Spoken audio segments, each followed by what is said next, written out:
Welcome to Samba Samba. Enjoy the video. The morning star is a three-candle reversal pattern that occurs after a downtrend. Traders watch it to spot bullish reversals.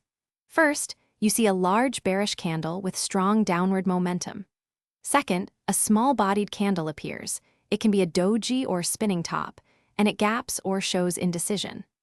Third, a large bullish candle follows and ideally closes above 50% of the first candle's real body, signaling buyer control. This basic structure, 3 candles and a 50% midpoint, is the defining identification rule. Gaps and confirmation matter. A gap down into the second candle, followed by a gap up into the third candle, strengthens the morning star. While gaps are cleaner on daily charts, they can be smaller or implied on intraday data. Any visible separation between candle bodies highlights indecision, then reversal.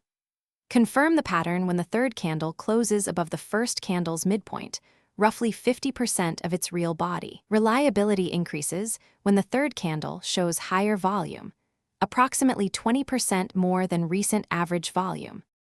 Apply clear trading rules. Enter at the close of the third candle or a break above the midpoint for extra confirmation. Avoid entering before the close. Place a stop loss below the low of the second candle, or, if tighter, below the third candle's low to limit downside. Use a target that respects a risk-reward ratio of 2, 1 in size the position so you risk no more than 1% of account equity on the trade. Always confirm with volume and nearby support or resistance levels. Thanks for watching. Consider subscribing if we helped you.